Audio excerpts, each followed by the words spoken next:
mukulu ono Yaled yalaze nti tebakuba nnyimba muyitiriza okuba bafiki Gaza. Saayogedde ku muntu. Ati be baliko. Ze nnyimba ziriko. Ng'otya nnyo okwogera ku bantu. Saagala nnyo ayina eggaali ate eggaali. Ate ayina ggaali zirina mmotoka. Fwe batulaba wano nga tuli bajento baza tulinaamu kumba oli mukoyokya tunge tuli ngumi mweri eno ali enakuwulira akubye ekikondi akuwulira tali zatidde yali eniye kabalina amagali mangi ayizo bagamba fikiza kyemanyi be babayimbi abaliko nze nti omanyi nze nasookera mu Katanga kati nawe olinamu amajego lwakusirika so inayo motoka nina mmotoka nze ate si zino gundi takisi fuso so but seriously which songs can't you line up some of the songs you feel they have taken your space you're complaining it no sigamba nti batute space yange just ngamba bali mu kuwudiisa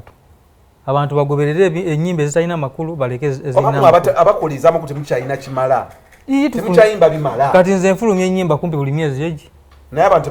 baziwuliriza nekyeŋŋamba bajja wudiisa abantu balowooze embuzi ze zikola ki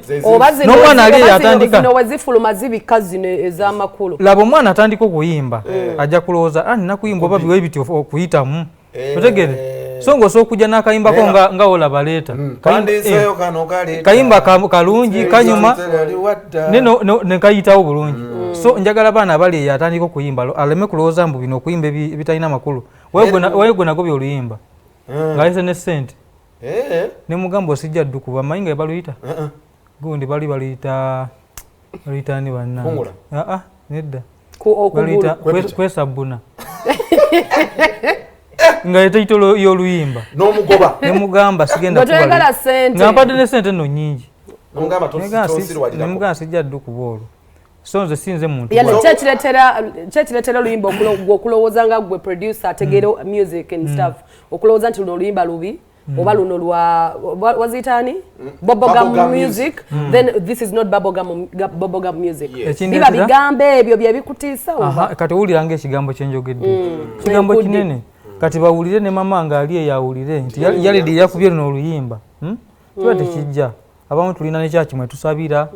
kati mbasi bikola ebiwe bityo kati enyigira nyera producer bakubeza ennyimba ngenda kubayisaamu eggaali actually motoka gye nnina sina ggaali ebyo ebintu tetubyetaaga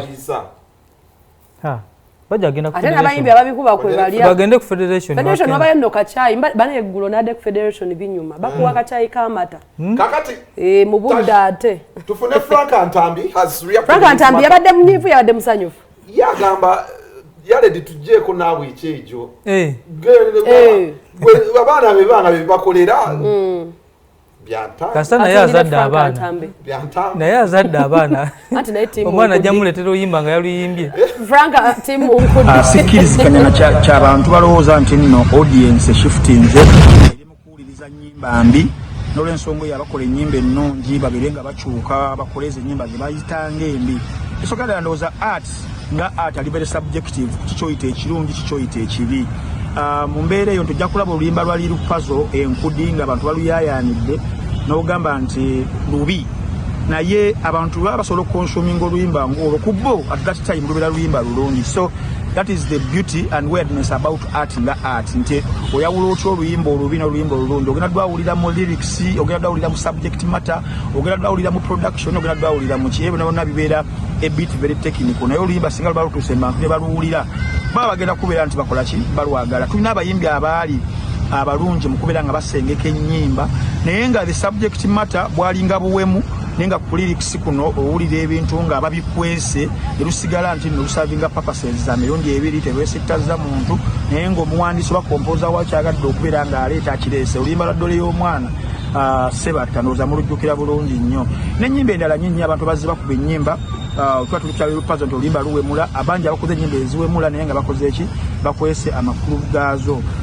abayimbi abayimba ennyimba zetugamba nti nennungi nze ng'omuntu nandowooza nti oluyimba olulungi it isn't about the lyrics percent no yimbye bizimba abantu tugogola emyala twewale sirimu si kyekyo kubanga esaawa zino music asinza okubeera nga atambula mu myaka etaano egisembyeyo ye music wa afrobeats naddala ku side ya West Africa eggwanga lya Nigeria naye era singa oba otadde wano Burna Boy Wizkid Barema baani n'owuliriza lyrics zaabwe sizo eziri awo ezeewuunyisa nti nebayimba ebyamafumu basobola okuyimba ebyabwe naye oluyimba nga ddwo the production itself oluyimba luli mastered bulungi nnyo osobola okuluteeka ku everywhere labeera nga baluwulira ennyimba z'Abannayuganda ojosanga omuyimbi gwogamba nti ayimba oluyimba olulungi naye nga terusobola nakuzannya ku radio eyina nandikiyise nti amulimu radios ezimu abaana gye batwala ennyimba ezo ne bagamba nedda quality yaalwo tusobola kubeera ng'ekola ki ng'eplayinga yet lines nnyingi so nandibadde nsaba buli muntu ayimbe kyasobola okubeera ng'ayimbako ebyokuyimbako bingi nnyo whether owemudde nga webagamba whether obuuliridde naye good music kukunze nga nze alina kutandikira ku production ekyokubiri it is a decision oluyimba lwe bagamba olubi olwo lusalinga papasiyalo lirupazo saba zinatambula naye challenge eriwo nti kibanga njaga abanywi b'enjaga abamu bejogera nabo agamba Ntambi nanywedde enjaga n'enkuba nempulira ng'ensi yange naye yamaze nenvaako kati lirupazo music wenti mu myezi 3 enkudi luyinza okuba nga lukyaliko luyinza obutabeerako naye nga lumusavingidde papasiya kino naddamu n'afulumya olwalo lunyanga enkudi lumusavinga emyezi gy'emirala 3 bw'atyo nabeerawo n'omuyimbi ediyawe agenda okukuba oluyimba lumu bwe luti lusavinga emyaka gyonna abayimbi nga bamadokusa kuba ennyimba 9 zatambulirako zimusavinga emyaka 20 myaka 30 owulira asoose ku byonona n'atereera so okuyimba oluyimba ng'olina kyoyagala otereeza naye ng'okikwese nga dole w'omwana so si kuleeta direct oluteekamu ng'olina abaanawo biki naye kati oyinza tuteekamu waliwo gye nasangako eyo ekipande nga kiriko eyo taito yammwe naye omusajja n'akigoba ku mulyango gwe n'agamba temutimba wano kipande ekyo otegedde kati okuwala ebyo byonna kwekakwekako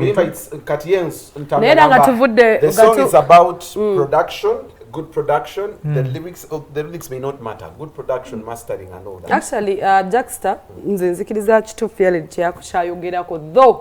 guno omulembe gwe tulimu abaana emputu nnene naye kituufu ebigambo oluusi biba binene nnyo noteekamu oluyimba n'oswala mu maaso g'abaana nga tusobola ku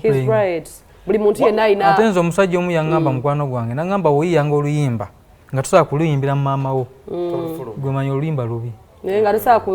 nga wali maama wo tusobola kuyimba luyimba n'omugamba maama kankuyimbiremu n'otandika okuyimba gwe manyi lubi